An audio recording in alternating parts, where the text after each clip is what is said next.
mais on est dans un pays où de toute façon le président ne peut pas gouverner seul. Il faut faire des compromis. Il n'y a pas une ethnie qui est majoritaire. Donc depuis le début d'ailleurs de l'histoire de l'ex-Zaïre, du Congo, il a toujours fallu faire des compromis. Il a toujours fallu faire des arrangements. Donc là, on fera encore un arrangement.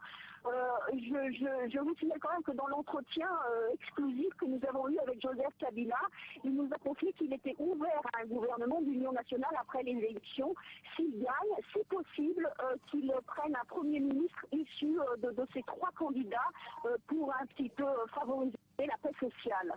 Merci Caroline Dumais, c'était le focus du jour. Merci à vous de nous être restés fidèles. Bien, mais nous venons de suivre, bon, image binomonko, bon, tellement que témoignage aussi qu'on Nzambe moi ba no témoigner moi na naye. Alors Abel na Kayen, Abel Nzambe ayoki offrande naye et puis si Kayen jalousie, Kayen aboma Abel o azaki na kombo azanga moi na mongo no fingti te mais offrande naye Nzambe ayoki yango eloko nazoyib sabino loko moko ti lelo makila ya Abel eza ya koganga. Alors muto azalaki na tina te o kombo ezanga mais jusqu'à présent makila ne gangaka. Alors jalousie ne ekoti epai ya batu. Même si lelo sokozomona lelo batu bazolika ko témoigner mutute c'est à cause de la jalousie. Yo peut-être ndengo zana nzamba pesi yo munoko ya koloba ozolanda ozoloba te. Peut-être même solo bana likuku makuto ozoloba quand même. Mais tant nzamba ko kanga yo munoko parce que zo témoigner te, il y aura une personne au hasard au-dessus de tout, c'est lui-même qui va témoigner son fils parce que ça likamunde en jalousie oyonde et salake Babu mamuto azalaka na tina te lokola bapesaka kombote azanga babi meye kutu papa na mama kutu bazanga kutu komba opese mais ndenge nini yé vraiment nzambe penda sepela na ye. Alors le peuple congolais il faut bobima na jalousie wana ça va nous tuer, ça va te tuer. Alors la jalousie ce n'est pas bien, ça ne vient pas de Dieu. Toute personne qui est jaloux d'une personne et ça la bien te. Yango moni lelo tozo mona lelo pe ba opposant lelo Kamere na Katumbi ba comme suko swana. Pourquoi? Parce que Katumbi alobi ke balinga babimise na gestion de babimise qui azala nani candidat na prochaine élection présidentielle. Alors Katumbi ça lié jalousie, non Kamere ça lié jalousie. Alors Kamere pena leki na TV5 pour na ko déstabiliser pena pour na ko dégriner muninga na sens que donc ça lokola ke a désavoué Katumbi de pour na wala sabino ke ba ventrier mi balé wana les deux comédiens les deux traîtres de ba comme suko swana. Pour vous montrer qu'au Congo, il n'y a pas d'opposition, nous sommes surtout une communauté internationale indimite qui a un dialogue pour la communauté parce que le peuple congolais a besoin de yakulia et qui t'a pris. Nous avons besoin de l'élection au Bozolo Bagana. Nous avons besoin que paix est dans la Katamboka Nabiso, Makambo est dans la Katamboka. Avant de commenter dans Makambo na Zolobo sur Kamere na Katumbi bino botala. Donc OK. Bonjour monsieur, comment vous allez? Oui, ngai na bengi à partir ya Romfort. À partir de Romfort. Comment on a Comment on a Gabi? OK. Na wuti fraîchement na mboka na kin. Donc makambo pasteur bienvenue à Zoloba na raison. OK. Alors na lingi na loba boye. Concernant Kamere. Na mboka na toza na mboka poto même ministre so bakangi ne kobo en dehors à mariage na ye bakangi na concubinage moko boye na copine moko boye il faut démissionner. Donc Kamere a une réputation mabe na Congo to ye bien c'est un champion ko boma ba mabala ya batu ko bima na basi ya batu mabala. Donc ndenge babenga na tierce na quartier c'est un chevaux non partant. Vraiment, ce qui arrive à un jour président Congo, moi je dis, Azali dignité à la président Congo, wana, à même na moitié domestique naie, à Obimana moitié domestique naie. Merci, monsieur Gabi. Vous comprenez, Coco? Ngai Gabi, je suis un grand kabiliste depuis Afdel Mosé Kabila. Donc, Kamere, c'est pas un type azala digne à président Congo, puisque c'est un champion, Yakubimana Basi Abatu Yamabala. Merci. Moninenge Gabi Azapema kabiliste depuis Laurent Mouzé Yemoko. Ebi Kamere très bien. À lobby en lobby bien que non mutuloko la Kamere donc à quoi qu'on jamais président à Congo. pour caméra bino mo bota en interview no bato bandeko batala ki na mon ko tina ochango ya te parce que ce sont des aventuriers azo sepela na bien non yeba déjà que azo ba na journaliste na bo yeba déjà que ngana za ki déjà candidat na élection présidentielle na 2011 et puis j'ai sorti 3e donc pas des plaisir abimi 3e et pas après je sais que dit parce que donc pas la bango bazala ba concurrence mo bo netiye caméra wana na zoloba asala la concurrence na baninga na ye o batanga na yibi ba komo na bango très bien baninga na bango batanga na ye na baninga ne mususu bazana politique wana donc pour na ye azola sa baninga ne ke ngana l'équipe bino parce nga pe na kokoza la président ya Congo un jour donc yango ba bloko na biso photo télé melango parce que il n'est pas digne ya koza la président il n'est pas digne ya koza la même gouverneur ya Congo so ba pesa ke poste là parce que ba sala ye na chef de l'état mais asali ki traîtrisme pour na koluka kolukela su muninga problème alors jalousie nezo sala parce que likambo ya jalousie ezaka keza likambo ya o kandi nazolo balikamba prophétie ya Simon Kimbango parce que likambo prophétie wana ndenge nazolo bango bo mata bo kita prophétie wana kokokisama nango parce que prophétie ata ce que zo mais la zela kokokisama parce que ça déjà yango monique et sali siko pasi pesa la pasi ka ezaka pona na ba mindele pe ba ka pasi naza ba image sozo mona na batu musu na tanga kudu komote mais ba comme siko jalousie parce qu'ils ont compris que la prophétie va se réaliser et pas un autre chef de l'état alors ndenge zana siko yango moni bango nyosi ba komi ko wele na katuma bimisi mutubo muninga na aboya mata donc voilà siko biso pepe congolais faut comprendre donc leader azalaka moko na mokili muto nzamba tinda azalaka moko na mokili yango zomona bato bazomona ke non Abel azangaka na ekombo ko pesa ezalaka te kombo pesa donc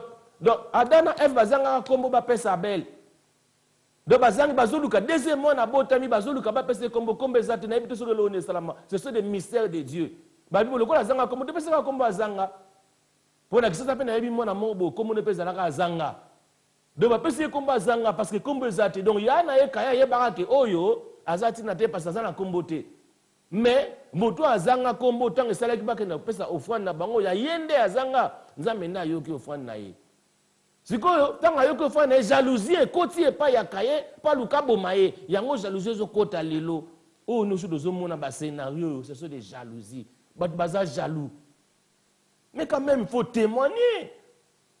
Nous avons besoin de la paix parce que Congo c'est un royaume mais un grand pays mutu moko te na Congo oya ko kota lelo akoti asilisi ba makamuno so azana été parce que mutu akoti ekozala kutu donc pire koleka donc pour le moment lokola o ezali likamba prophétie ezali kambuke non oyo nzamba tie ye wana parce que vous se souvenir te muza akei muzu makila na yezo ganga ti lelo fo mona na ye avanda penda bongisa mboka la ndenge sengeli parce que muza zalaka me matolo ba mangambo élection te nanga ngasa élection naye anga zala na candidat unique tisekeda mutanga bimate alléluia mutanga bimate candidat unique tant muze soka zala ki candidat unique mutanga bimate o bimana ndenge nini parce que lui azaki choisi il a combattu bandaka la tina ndenge ye ko benga na Mobutu na pete donc mutanga cha mutu nga zala te alors président Joseph Kabila bemeli biso démocratie ngo bo constater que bo memelango na ndenge ya bavanti bato baza ba incapable lokola ba kamere abima kaka po za président ya Congo non bato lokola ba Katumbi abima po za président ya Congo non d'ailleurs kutaza suna chance te Katumbi na tuna ndeko mo boye na avanda na kisantu na tuni na bibo na kisantu na kini kuna ndenge ni bino na baza ye kuna masolo ndenge nini ndeko mo boye ya G7 Katumbi alingi abina ni Katumbi nani bayebi ete donc ndenge za na kisasa ezali donc Congo ezali Lubumbashi te Congo eza bato bayebi ete ngai na moi qui vous parle nayebaki Katumbi na 2014 nayebaki pe ete donc bato bayebi ete donc cela veut dire ekosimba te donc babiloko wana nyonso tozosala wana ba oh non mutu akozala président ya Congo donc ekozala après ba 2050 mutu yango bino boyebi ye pete ayebani pete donc totika prophétie ya Simon Kimbango ekokisama oh tout lelo na lelo emozuma bandeko mususu marche à 8 km na loba yango à chaque fois ekosala rien oh bitumba bosali bo empêcher bato basala ba réunion ça va rien faire oh bozoke na ba Facebook na banini ba blog ezana tina te Parce que la communauté internationale, la masolo, la communauté internationale, la télévision, non, comment les gens sont en train de témoigner, comment les gens, parce que je me souviens, dans la réunion, on a parlé du peuple, le président Bakoti, dans la président Bakoti, dans la un jour, nani o président France pa koti na ye Hollande a koti na ye ba betina maboko te tangu président Kabila koti salmo imba ple ba telema maboko Hollande a balusa muto atala nani atali besala eso na baniko koma. Donc popularité ya mutu et ça là ba tout jalousie yango mona ba bani me koma mutu biso kasene peut-être que après 10 ans 15 ans makambo aussi la mais ekei yango na lobiso ki Laurent Désiré Kabila zalaka mbe bozo lobela ka makambo élection te. Donc, le mot n'est pas ça. Bon, en demi-démocratie, tu as une élection, mais tu as une élection parce que dans la constitution, il faut que toucher, parce que déjà, il faut toucher, pour des touchements déjà. Le touchement déjà, il faut battre l'article. Donc, l'article, on a le lobby, on a le lobby, on a le esprit que le chef d'État doit se présenter autant de fois qu'il voudra, aussi le temps qu'il est en bonne santé. Il y a un des faisant rater. Et puis, il faut que les politiciens que bateau biso pourquoi bateau ba vrai kabiliste auto ndimi lelo so to kufa pour na tina na ye parce qu'on parle de choses qui est vrai to ndimi lelo photo yebisa bato ba yeba déjà que azana pa umila batembele yango biso na kati Angleterre na loba ke no Kabila zala pourtant do bizala il faut azana poste wana isa ye. Et le long où tu as le bâtiment, tu as besoin que tout le monde comprenne que nous allons tous derrière notre chef d'État. Tous allons unis. Si vous avez le chef de l'État, vous avez un bâtiment, donc vous avez kosa, vous avez kosa. Batebele bakolonga musala. Batebele nzamba ko benda bango parce que le chef de l'État, mais vous avez un chef de l'État, donc vous avez vous êtes des comédiens, des aventuriers. Alors, le peuple congolais ça comprendre. Le peuple congolais, c'est quoi lingi? En 2011, il y a plus de 1 milliard de dollars pour l'élection. Alors, 1 milliard, ceux qui 5 milliards pour une élection, pour la base de Nani, base de Cameroun, Katumbi, est capable pour la présidence, comme on bima dans les vides. Non, on n'a pas besoin de cela.